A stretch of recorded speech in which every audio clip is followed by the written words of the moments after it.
Estamos de nuevo con el profesor Carlos de Masi, nacido en Fray Bentos, escritor, historiador y profesor de historia. Sus temas de interés y de investigación son el pasado reciente, sobre todo a nivel nacional, y su trayectoria como investigador en historia tiene varias décadas. Es un referente para muchísimos de los que estudiamos esta asignatura. En los últimos años ha estado en el ojo de la tormenta, ya que lo excluyeron de la bibliografía de la formación docente. Definimos invitarlo hoy enmarcado en nuestra columna de historia para conversar acerca del conflicto de las Islas Malvinas, el cual mencionamos en el aniversario el pasado miércoles. ¿Cómo estás, Carlos? Bienvenido. Muchas gracias por la invitación. Gracias por la presentación. No imaginaba estar en el ojo de la tormenta. Uno se acostumbra. Carlos, si tuvieras que explicarle a alguien qué fue el conflicto de las Malvinas, ¿qué le dirías? Un ataque de locura que le vino a alguien y que provocó una catástrofe. Es decir, a ver, en principio tendríamos que situarnos en aquel momento, ¿no? 1982, la situación de las dictaduras del Cono Sur estaba bastante complicada. Ya creo que tenemos que partir desde ahí. La dictadura uruguaya se había desestabilizado con el plebiscito del 80, pero estaba un poco en proceso de reacomodamiento, pero la dictadura argentina tenía serios problemas económicos, el tema de derechos humanos, la interna militar, que era muy complicada, la movilización de la sociedad, que estaba empezando a reactivarse. Entonces, en aquel momento incluso aparecían voces en Argentina reclamando un plebiscito como en Uruguay. Entonces, la manera que encontró la dictadura militar, concretamente Galtieri, que era el que ocupaba la presidencia en ese momento, es, digamos, crear un conflicto externo. Uno crea un conflicto externo, automáticamente unifica todas las opiniones dentro del país, porque contra la nación nadie va a argumentar. Y entonces, de esa manera, lograba resolver el problema. Y había un conflicto interno allí, digamos, disponible. Había dos, Argentina, la dictadura argentina no se ahorró conflictos, ¿no? Tenía un conflicto con Chile también, tenía conflicto con todo el mundo, pero la posibilidad de invadir las Malvinas era una buena salida, porque nadie imaginaba que Inglaterra podía hacer nada por defender las Malvinas. Allí también hubo una interna complicada, estaba como presidente Roberto Viola, el general, y Galtieri quería ocupar ese lugar, comandante en jefe de las Fuerzas Armadas. Entonces, digamos, la Marina le ofreció el apoyo a cambio de el apoyo para destituir a Viola a cambio de la invasión a Malvinas. Y a Galtieri le pareció un buen arreglo. Una buena idea. Sí. Es el minuto fatal, ¿viste? Las cosas no parecen tan difíciles, porque en realidad las Malvinas, nadie les daba mucha bolilla. Inglaterra incluso parecía estar en un proceso como de abandono de las islas, no les daba mucha bolilla. Y imaginarse que Inglaterra pueda hacer una expedición, movilizar la flota, que no lo hace desde la Segunda Guerra Mundial, para defender las Malvinas, no parecía posible. Bueno, y así fue como empezó todo. En un principio, la guerra parece estaba calculada para empezar alrededor del 15 de mayo, pero como hubo algunas ideas raras de que había submarinos nucleares ingleses por la zona y etcétera, o que se estaban aproximando, quedó un poco la idea, bueno, ahora o nunca. Entonces, quedaron que la ventana de invasión podía ser entre el 1 y el 3 de abril, y si uno mira, es entre el 1 y el 3 de abril, el único que diga que me queda es el 2. No queda mucho margen. Claro. Carlos, viniendo más como a la formación en la opinión uruguaya, ¿crees que fue en ese momento una dicotomía o una duda planteada para la izquierda entre defender, apoyar la soberanía del pueblo argentino sobre las Islas Malvinas y defender la dictadura? Ahí esa fue una disyuntiva para todos. Yo te digo que, te confieso, me peleé con toda la gente que no me quería pelear. Porque, como te la describí ahora con más datos, era mi visión de la guerra de Malvinas en el 82. O sea, a mí me parecía que era una locura, y que además el único que podía salir ganando con eso era Galtieri. Me imaginaba eso, tenía yo que sé argumentos para eso, pero toda la gente con la cual yo quería llevarme bien tenía la opinión contraria. Claro. Es decir, allí había una disyuntiva difícil de resolver. Por un lado, era una oportunidad en plena dictadura para dejar a la vista lo que era el imperialismo, cómo actuaba el imperialismo, y eso, digamos, era una buena ocasión. Pero por otro lado estaba la dictadura, era Galtieri. Uno lo veía allí reclamando con esa voz aguardentosa, así, haber trasegado, quién sabe, decenas de litros de whisky por ahí, diciendo, si quieren venir, que vengan. Malentonado. Exactamente. Entonces, yo qué sé, me parecía que nadie podía ganar esa guerra si no era Galtieri, y si ganaba Galtieri, ganaba el Goyo Álvarez. Claro. No, que era la otra mirada. Pero sí, había ese debate se planteaba. Estaba también, digamos, CX30, José Germán Araujo adoptó una postura muy militante en favor de Argentina en la guerra de Malvinas, que se confundía, no era su intención, pero se confundía con un apoyo a la dictadura argentina. No había forma de separarlo. Entonces allí esa disyuntiva se planteó con mucha fuerza, y sí, fue un tema de debate, fue digamos, un problema que no terminaba de resolverse. Además, la televisión uruguaya siempre estuvo muy invadida con programas argentinos, y el triunfalismo, el estamos ganando, ese tipo de cosas, bueno, llegaba acá. Bueno, a ver, imagínense, plena dictadura, sábado a mediodía, 10 de abril la fecha, uno prendía la televisión uruguaya y venía en directo la Plaza de Mayo, yo que sé, tapada con millones de personas, porque se te perdía la vista mirando la Avenida de Mayo, y Galtieri arriba en el balcón diciendo estas cosas. ¿Y la gente de a pie acá cómo lo tomaba? ¿Tomó postura? La gente de a pie acá estaba un poco en esas disyuntivas, me daba la impresión. Es decir, no podías palparlo mucho porque, digamos, no se hablaba tampoco. No hables con desconocidos. Claro, exactamente. Una cautela de la dictadura. Pero sí estaba, digamos, esa cosa de que en general la gente de izquierda e incluso del Partido Nacional wilsonista estaba más bien en la línea de apoyar a la Argentina con la expectativa de que eso generaría una apertura. Y la gente más bien conservadora y más bien más tradicionalista seguía una línea más legal, más jurídica, decir, bueno, el derecho internacional no permite estas cosas. Uno no podía saber, pero lo podía sospechar, que el gobierno también, la dictadura también quería que ganara Argentina, ¿no? También era consciente de eso, pero digamos, planteaba dificultades, era complejo. ¿Y qué implicancias tuvo que Estados Unidos se alineara con el Reino Unido? Bueno, justamente, digamos, el discurso antiimperialista se reforzó. Ahí tenías una buena situación, digamos, una buena oportunidad para hablar sobre el imperialismo, formato global, en sus dos principales agentes. Que, bueno, esa fue un poco la oportunidad que aprovechó la radio CX30, etcétera. Pero, digamos, no cambiaba el otro aspecto, ¿no? En definitiva, Estados Unidos estaba en contra de la dictadura argentina, circunstancialmente, porque fueron los principales promotores. Claro, esa dicotomía. Entonces ahí estaba un poco también esa contradicción. Carlos, jurídicamente son inglesas, pero moral y políticamente muchos entendemos que son argentinas. ¿Cómo se vincula en la historia lo jurídico con el sentir popular? Bueno, mirá, se vincula escasamente. Te voy a decir un secreto, solo a ti, no lo divulgues. Pero en realidad el vínculo de las Malvinas es mucho más fuerte con Montevideo que con Buenos Aires. Las Malvinas son mucho más, digamos, vinculadas con Uruguay que con Argentina. Eso desde la época colonial, desde la época que eran españolas, porque el apostadero naval, digamos, desde el Atlántico Sur, de español, estaba acá en Montevideo, y las Islas Malvinas eran un lugar de ese apostadero naval. Eso continuó después con los ingleses, no porque los ingleses tuvieran cierto temor de ir a Buenos Aires, ni nada por el estilo, sino porque simplemente es mucho más cómodo el viaje por mar desde Malvinas a Montevideo que meterse a Buenos Aires, que es todo un lío. Y eso, digamos, generó una vinculación que fue simplemente, digamos, familiar, turística, ¿no? Nunca generó ninguna cosa. Del punto de vista jurídico es complicado, es decir, estrictamente, si uno mira, digamos, lo que son las aguas jurisdiccionales, etcétera, esas islas tendrían que ser argentinas. El problema es que Inglaterra se apoderó de las islas antes de que Argentina existiera. En 1832-33 Argentina todavía no existía. Es más, hay un episodio que yo siempre se lo recordaba a mis alumnos cuando me llegaba el momento, y era el Tratado Suden-Arana de 1850, que puso fin a la intervención inglesa en la Guerra Grande.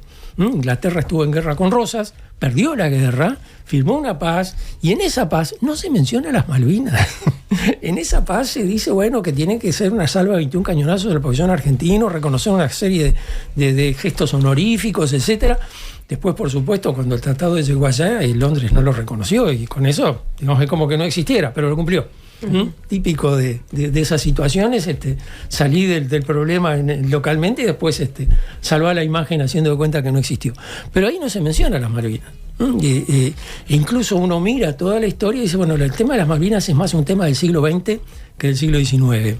Es más un tema de la izquierda argentina que de la derecha. Es una cosa extraña, digamos, el viraje. Incluso hay una de esas ironías de la historia, de esas cosas que uno dice, esto lo inventó algún libretista de mente, y es el siguiente: allá por 1966, un grupo de argentinos peronistas, enemigos de la dictadura de Onganía, se les ocurrió secuestrar un avión e irse a Malvinas y levantar la bandera argentina en Malvinas. Y eso le llamaron Operación Cóndor. Justo. Eso le llamaron el Cóndor, era ese grupo que levantó la bandera argentina, se sacaron la foto, etcétera, etcétera. Por supuesto, los metieron presos a todos. El canciller argentino les tuvo que negociar con Inglaterra, el tipo les tenía una bronca, los hubiera dejado morir ahí, pero los tuvo que rescatar. El canciller argentino era Nicanor Costa Méndez, el mismo que fue canciller en la Guerra de Malvinas. Buena parte de los que estaban en ese operativo desaparecieron después en el otro Cóndor. Muchos de ellos ya no están, están en la lista de desaparecidos, sino en la lista de sobrevivientes. Entonces uno piensa, bueno, ¿qué historia es esta? ¿Qué está pasando? En esa época, cuando se produce el operativo de Cóndor, Nicanor Costa Méndez tenía un conflicto con Uruguay porque se quería apoderar de la isla Martín García, de la isla Timoteo Domínguez. Es fanático de las islas, no sé qué le pasa. Entonces, Nicanor Costa Méndez, enemigo, en ese momento, terminó aliado con Fidel Castro y con el grupo de países no alineados, que fueron los únicos que le dieron algún apoyo en el caso de la Guerra de Malvinas. Y Uruguay, que discretamente, porque oficialmente era neutral, el canciller uruguayo, se llamaba Stanislao Valdés Otero, que era el canciller de Gregorio Álvarez, decía lo que Argentina no podía decir. Convocó a la reunión consultiva de cancilleres del TIAR, tratado de asistencia recíproca, para ver si Estados Unidos se comprometía o por lo menos le ponía un freno a Inglaterra. Fue horrible, pero en cualquier caso, fue Valdés Otero el que salió a poner la cara para defender un poco la posición de Argentina. Siempre la política internacional es un lío, ¿no? Siempre es muy difícil de entenderlo. Hubo casi 800 uruguayos que voluntariamente se alistaron. ¿Eso qué implicancia tuvo? ¿Fue como un gesto de solidaridad y en parte de esto de defender la patria grande? Creo que sí. Ahora, no se hizo público en la época, no se hizo público en el momento. Incluso yo no tenía las cifras. La cifra se divulgó ahora hace poco. Sí. Conocí algún caso, pero sonaba un poco más como el tema voluntario. Es decir, lo que me da la impresión, y si estoy extrapolando el caso que conozco, ¿no? Es gente que entendía eso, que se trataba de defender la patria grande, luchar contra el imperialismo, hacer un gesto de hermandad latinoamericana donde fuera más que la retórica, que fuera una cosa, en los hechos. No sé, cuántos de esos voluntarios le pusieron un pie en Malvinas. No sé si igual sería como esa contradicción, esa estaba constante, la contradicción de estar con el gobierno militar. Exactamente, te pones de voluntario a pelear por un gobierno militar en atención. Bueno, es una contradicción que tuvo muy fuerte la izquierda política argentina, particularmente un personaje que, en ese momento era muy notorio, que era Jorge Abelardo Ramos. Jorge Abelardo Ramos era de izquierda, trotskista, nacionalista, se acercaba al peronismo en el sentido que entendía que el peronismo era la corriente popular, etcétera, etcétera. Pero por otro lado, Jorge Abelardo Ramos era un dirigente de izquierda, de un partido que estaba proscripto. Cuando se produce la toma de Malvinas, el gobierno ofreció un avión a los dirigentes políticos para que fueran a Malvinas a visitar, en buena medida darle el aval civil a esa jugada. Y se subió todo el mundo al avión. Alfonsín no se quiso subir. Pero Jorge Abelardo Ramos se subió al avión, se bajó, se abrazó con el comandante Menéndez y lo felicitó. Y que el mismo tipo que había arrasado a todos sus compañeros en Córdoba. Había hecho una masacre de la gente de su grupo político en Córdoba. La hija de Ramos le decía, pero ¿cómo era posible que estabas abrazado con el mismo que había asesinado a tus compañeros? Bueno, y la nación. Es que en realidad tampoco había como mucho criterio político, o sea, se alistaron Luis Rosadilla y Nino Gavazo. Está, y mirá, todo lo que hay en el medio. Mira, así les tocaba ir juntos. Bueno, pero ahí eso te muestra claramente esa contradicción, ese cruce, ¿viste? De qué es lo que estás defendiendo, cuál es la prioridad. La prioridad es la hermandad latinoamericana, no importa que sea una dictadura militar. La prioridad es la estabilidad de la dictadura militar uruguaya, no importa que estés peleando al lado de un Tupamaro. ¿Viste? Nunca vas a poder resolver esas contradicciones. Hablaste de una lista de desaparecidos y de una lista de supervivientes. Uh-huh. ¿Qué consecuencias decís vos, que obviamente que son muchísimas, pero que tuvo en la vida de aquellos que sobrevivieron el haber participado, el haber tenido que participar de la Guerra de las Malvinas? Bueno, a ver, digamos, hay toda una historia con los sobrevivientes de Malvinas, ¿no? Es feo morir en una guerra, pero es peor sobrevivirla, parece, sobre todo si la perdés. Los sobrevivientes de Vietnam en Estados Unidos marcaron una época, y el caso de Argentina tiene como una cuenta pendiente con esta gente. Hay muchísimos que se han suicidado, justamente porque no pueden sobrevivir el recuerdo de eso y sobre todo el contraste con la realidad presente. Es decir, casos en los cuales, digamos, los veteranos de Malvinas se llaman a sí mismos veteranos de Malvinas, oficialmente no están reconocidos como tales. Terrible. Es terrible eso. Y, digamos, no solo que reivindican lo que sería, digamos, una compensación, muchos se arruinaron la vida con eso, sino además un reconocimiento social, pero oficialmente el reconocimiento social no viene. No existe. No viene, digamos, no es el gobierno el que lo hace, digamos, con un gesto importante. Y la sociedad también, como pasaba también con los veteranos de Vietnam en Estados Unidos, los ve con cierta desconfianza. Si está, héroes de Malvinas, muchas gracias, bien muchachos, pero cuidado, no te me acerques mucho. A los 2 de abril y después... Exactamente, el 2 de abril me acuerdo de vos y todo el resto del año más bien te lejos, porque vos tenés problemas con la droga, tenés problemas de conductas, tenés problemas con el alcohol, tenés problemas de vínculos, con la violencia, en fin, yo qué sé, todo ese tipo de cosas, ¿no? Todos esos desarreglos que son mucho más producto de esa situación que de una historia de vida particular. ¿Crees que en algún punto ayudó o aceleró el fin de la dictadura este conflicto? Yo creo que sí. Yo creo que sí. Yo creo que el resultado, el balance mejor que uno puede hacer de la Guerra de Malvinas es ese, es decir, bueno, por lo menos aceleró porque fíjate que el triunfo, yo siempre le digo a mis amigos argentinos, siempre tengo la sensación de que me odian cuando se lo digo, que gracias a los ingleses no hay en cada plaza pública de la Argentina una estatua del general Galtieri, claro, con el brazo extendido así, con gesto soberbio, y con un vaso de whisky en la otra mano, y la estatua levemente inclinada, porque seguramente le costaría mantenerse derecho. Es decir, sería un héroe nacional. Ahora, perdió horrible. Y entonces allí a los argentinos también le cayó la ficha de que esa era una dictadura militar que estaba con todos los argentinos. Además el manejo de la información también, lo que se le decía. El manejo espantoso de la información. Estamos ganando y de repente nos perdemos, nos vamos. Se anunció una conferencia, iba a salir Galtieri al balcón a anunciar lo que había pasado con Malvinas, que se habían rendido. Y como vio que el clima estaba un poquito espeso, decidió suspenderla, pero igual la gente se concentró en la Plaza de Mayo y lo relajaban, pero así, decían de todo tipo. Y bueno, a partir de allí, la única solución que había, primero Galtieri, borrate, y eso lo hicieron rápidamente, y segundo, bueno, este régimen ya no dura más. Y entonces así empezó primero una lucha interna a ver quién se quedaba con la presidencia, se la quedó el ejército como siempre, y a partir de allí, bueno, empezó una transición.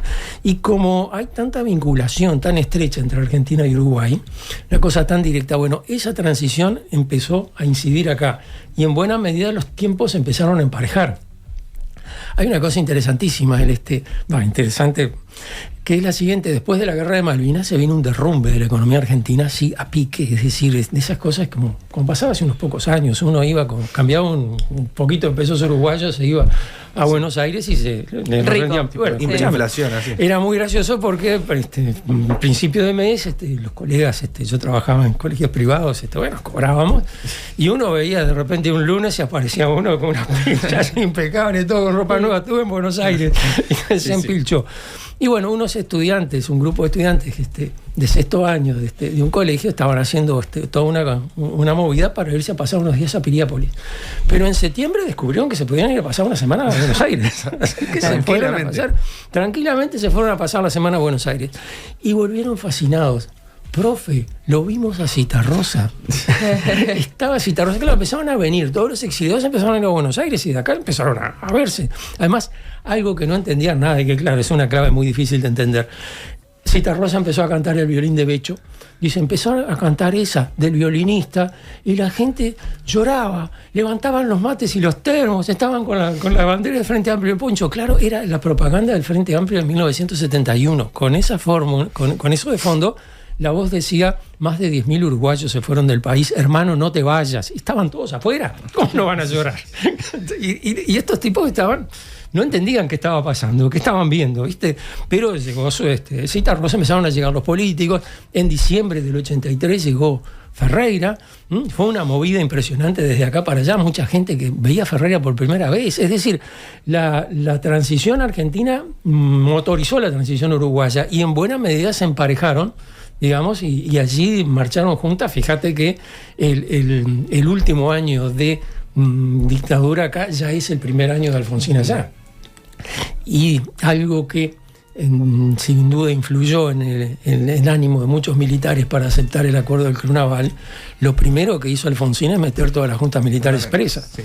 ¿No? Y entonces cualquier general de acá decía, bueno, mirá lo que pasa si no haces un acuerdo. Si te tenés que ir, cerrar la puerta y te vas, después vienen y te meten para adentro. Exactamente. ¿Cómo analizás la postura que tuvo los gobiernos democráticos post-dictadura de la narrativa de Malvinas?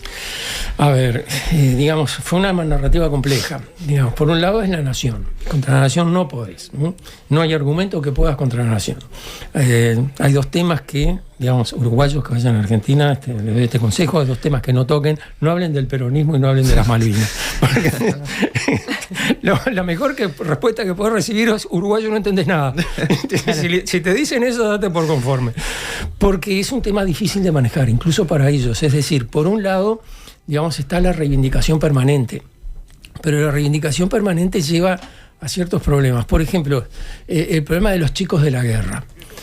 Es decir, bueno, muchos de ellos eran adolescentes, es cierto, Ricky Musso lo cuenta, por eso hizo la canción aquella del primer oriental desertor. Pero por otro lado, no eran niños, caramba, tenían un arma en la mano, podían provocar víctimas, manejaban armas pesadas, es decir, o vos si los pones en la posición de niños, los pones en forma de autómata irresponsable. Por otro lado, el tema, digamos, empeoró sensiblemente la situación, el vínculo con Inglaterra a partir de esa situación, que el vínculo con Inglaterra es histórico en Argentina. Hay un vicepresidente argentino que en la década del 30 dijo que lo mejor para la Argentina sería incorporarse en la Commonwealth. ¿Quién lo diría? Que no lo repitan, pero lo dijo. Y además encima el vicepresidente se llamaba Julio Argentino Roca. Era hijo del general Roca. Sí. Entonces ahí, digamos, como que ese vínculo histórico de Argentina con Inglaterra, ahí se vio fracturado y sigue con ese traspié, digamos, decir, bueno, por un lado uno dice, bueno, digamos, es Inglaterra, son los piratas, nos quedaron con las Malvinas, pero por otro lado, es Inglaterra, es el país con el cual Argentina siempre tuvo un vínculo particular. Argentina era el país fuera de la India, digamos, el país no integrante de la Commonwealth con más inversiones inglesas a finales del siglo XIX. Y eso pesaba. La gente está comentando acá en el WhatsApp. Hay comentarios sobre la guerra de las Malvinas, también hay comentarios sobre Carlos, tremendo profe, guía imperdible para quienes estudiamos el pasado reciente. Qué lindo, tengo que venir más seguido. Y citan asaltantes con patente con el conflicto de la bibliografía que nombramos al principio. Después tenemos sobre las Malvinas, sí, pero recordar que el ejército argentino le pasaba a los movimientos que iban a realizar al Servicio de Inteligencia de Estados Unidos. Hasta ese punto llegó la locura, o por lo menos eso se decía en los 90. Sí, se decía. Después tenemos, la dictadura argentina estaba con tanto miedo al levantamiento popular que apuraron la invasión a Malvinas. Si hubiesen esperado un poco más, los ingleses habían puesto a la venta gran parte de la flota. Bueno, esto es futurología, que es lo primero que... No es posible. Inglaterra tenía un problema económico serio. Y la popularidad de la Thatcher se venía a pique. Gracias a Galtieri, la Thatcher tuvo una prórroga de 10 años prácticamente como primer ministro. Porque ahí perdía la próxima elección. Esos son... Fernando de Playa Pascual sigue escribiendo que fue el que se decía en Playa Pascual, se ve en los 90 esto de que se le pasaban los movimientos a Estados Unidos. Muchas gracias, Carlos, por haber compartido esta columna con nosotros. Muchas gracias. Bueno, cuando hagamos otra guerra de Malvinas, te vamos a estar llamando. Espero que no esté acá para eso. Nosotros nos vamos escuchando Violín de Becho de Alfredo Citarrosa y volvemos enseguida.